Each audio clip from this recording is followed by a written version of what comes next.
Hello बच्चा party. तो कैसे हो आप सभी लोग। आप सभी का स्वागत है मेरे YouTube चैनल ज्ञान गंगा में। मेरा नाम है जानवी और आज मैं आप लोगों को बताने वाली हूँ क्लास 6 की हिंदी बुक का चैप्टर 9 टिकट एल्बम, इसका क्वेश्चन आंसर। तो चलिए स्टार्ट करते हैं आज की वीडियो को।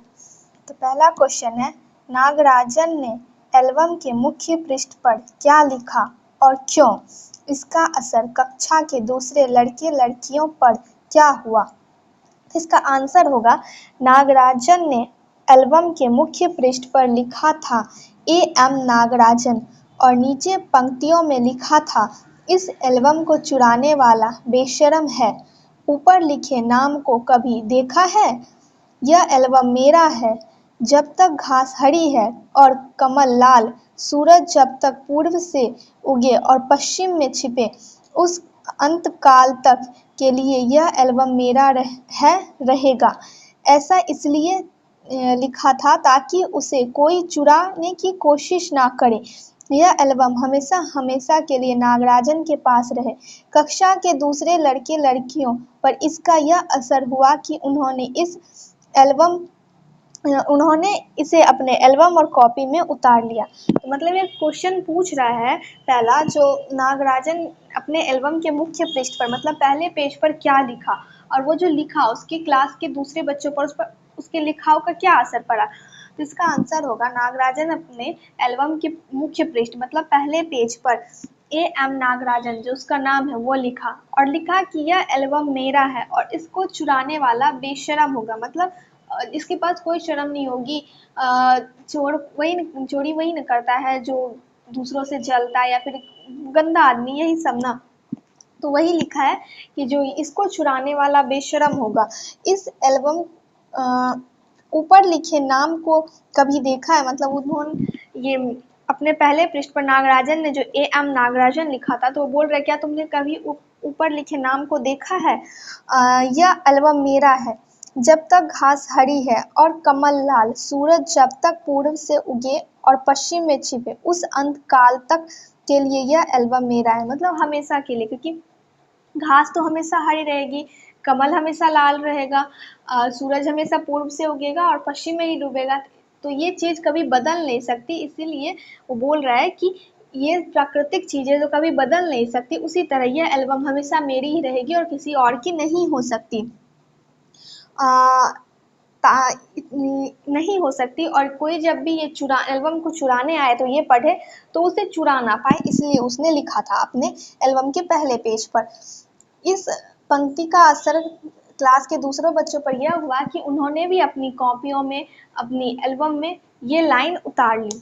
तो चलिए हम लोग आगे बढ़ते हैं सेकंड क्वेश्चन की तरफ। नागराजन के एल्बम के हिट हो जाने के बाद राजप्पा के मन की क्या दशा हुई? इसका उत्तर होगा, नागराजन का एल्बम हिट हो जाने के बाद राजप्पा मन ही मन कुढ़ने लगा और अपने फालतू टिकट के बदले नागराजन से कुछ अच्छे टिकट लेने की सोचने लगा ताकि उसका एल्बम और अच्छा हो जाए। लेकिन उसने मौका देखकर नागराजन का एल्बम चोरी कर लिया। हमारा सेकंड क्वेश्चन बोल रहा है कि नागराजन का एल्बम जो हिट हो गया, मशहूर हो गया, तो उसका असर राजप्पा पर क्या हुआ, उसके मन पर इसका क्या असर पड़ा? तो इसका आंसर है कि जब नागराजन का एल्बम हिट हो गया तो राजप्पा कुढ़ने लगा, मतलब चिढ़ने लगा नागराजन से, जिसका एल्बम कैसे हिट हो गया। एक टाइम था जब उसका एल्बम पूरे स्कूल में फेमस था, अब नागराजन का एल्बम पूरे स्कूल में फेमस हो गया, उसके एल्बम को कोई पूछता नहीं है, तो इसीलिए वो कुढ़ने लगा, चिढ़ने लगा। और राजप्पा ने सोचा क्यों ना मैं नागराजन के अच्छे टिकट को अपने फालतू टिकट से बदल लूँ। मैं नागराजन के अच्छे टिकट ले लूँ और उसके अपने फालतू टिकट उसे दे दूँ। इसके लिए उसने नागराजन के एल्बम को चुरा लिया। हम लोग आगे बढ़ते हैं थर्ड क्वेश्चन की तरफ। एल्बम चुराते समय राजप्पा किस मानसिक स्थिति से गुजर रहा था? एल्बम चुराते समय राजप्पा का दिल बहुत तेजी से धड़क रहा था। वह बहुत घबराया था, कहीं कोई देख ना ले। घर जाकर भी उसको ऐसा लग रहा था जैसे उसका सारा शरीर जल रहा हो। उसने रात में खाना भी नहीं खाया। उसका चेहरा भयानक हो गया था। घर के लोग उसे देखकर चिंतित हो गए थे। रात में उसने ठीक से नींद भी नहीं आई। एल्बम को तकिए के नीचे रखकर ही वह सो गया। हमारा थर्ड क्वेश्चन बोल रहा है कि एल्बम चुराते समय राजप्पा की किस मानसिक स्थिति से गुजर रहा था, मतलब उसे कैसा लग रहा था। तो इसका आंसर होगा कि एल्बम चुराते हुए उसका दिल बहुत तेजी से धड़क रहा था, उसके हाथ पैर फूल गए, उसका पूरा शरीर पसीना पसीना हो गया, उसका पूरा शरीर ऐसा लग रहा था कि पूरा जलने लगा है अंदर से, क्योंकि वो तो गलत काम कर रहा था ना, इसलिए उसे बहुत डर लग रहा था कि ताकि कोई उसे एल्बम चुराते हुए देख ना ले। जब वो घर पहुंचा तब भी उसे यह डर था कि कोई उसके एल्बम को उसके घर में ना देख ले, कोई यह ना देख ले कि उसने यह एल्बम चुराया है और अपने घर में लाके छुपाया है। इसलिए उसने रात में खाना भी नहीं खाया और ना ही उसे नींद आ रही थी, जिस वजह से उसका चेहरा बहुत भयानक हो गया था, मतलब बहुत डरावना लग रहा था, ना ही खा रहा था ना ही सो रहा था। और इसके घर वाले परेशान थे कि क्या हो गया राजप्पा को, जो ना ही अच्छे से खा रहा है और ना ही सो रहा है। वो रात भर जगा रहा और एल्बम को डर के मारे अपने तकिए के नीचे रखे रहा। बढ़ते हैं चौथे क्वेश्चन की तरफ। राजप्पा ने नागराजन का टिकट एल्बम अंगूठी में क्यों डाल दिया? राजप्पा ने सोचा नागराजन के पिता पुलिस में शिकायत करेंगे और पुलिस आकर उसे पकड़ लेगी। अप्पू ने राजप्पा को बहुत डराया था। जब राजप्पा की मां ने किवाड़ खटखटाया, राजप्पा को लगा कि पुलिस आ गई है।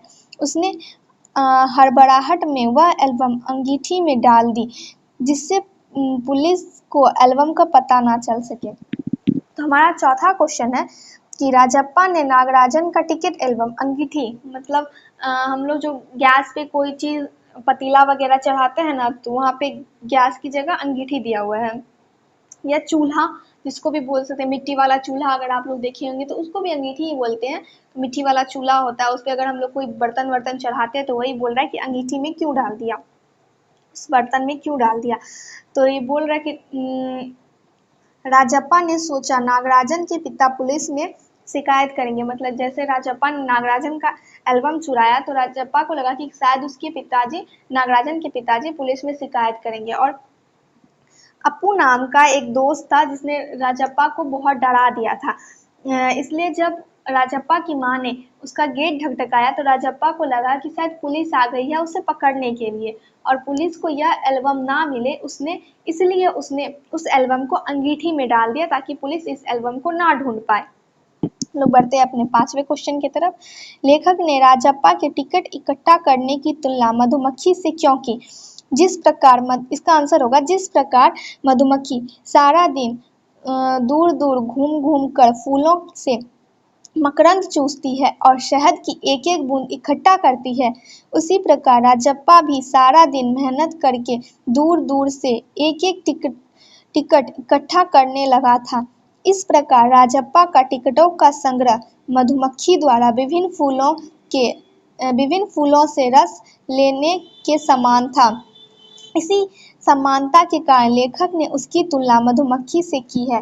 हमारा पांचवा क्वेश्चन पूछ रहा है हमसे कि लेखक ने राजप्पा के टिकट इकट्ठा करने की तुलना मधुमक्खी से क्यों की, मतलब लेखक को ऐसा क्यों कह रहा है कि जैसे उसकी टिकट इकट्ठा करने की तुलना उसने मधुमक्खी से क्यों कर रहा है, ये हमने पूछ रहा है इसका क्वेश्चन 5 नंबर वाला। हम इसका आंसर देखते हैं कि जैसे मधुमक्खी पूरे दिन घूम घूम कर फूलों से मकरंद, मतलब उसका रस चूसती है और बूंद बूंद करके शहद बनाती है, इकट्ठा करती है, उसी प्रकार राजप्पा पूरे दिन घूम घूम कर टिकट इकट्ठा करता था और अपने एल्बम में चिपकाता था। इस वजह से उसे भूख प्यास की भी सुध नहीं रहती थी और वो पूरे दिन घूमता रहता था और टिकटों को इकट्ठा करते रहता था मधुमक्खी की तरह। जैसे मधुमक्खी फूल के रस इकट्ठा करती थी वैसे राजप्पा टिकट इकट्ठा करता था, इसलिए लेखक ने राजप्पा की टिकट इकट्ठा करने की तुलना मधुमक्खी से की। तो ये था हमारा चैप्टर 9 का क्वेश्चन आंसर। अगर आपको मेरी वीडियो पसंद आई हो तो लाइक कर दीजिएगा और चैनल को सब्सक्राइब कर दीजिएगा। मिलते हैं नेक्स्ट वीडियो में, तब तक के लिए बाय बाय।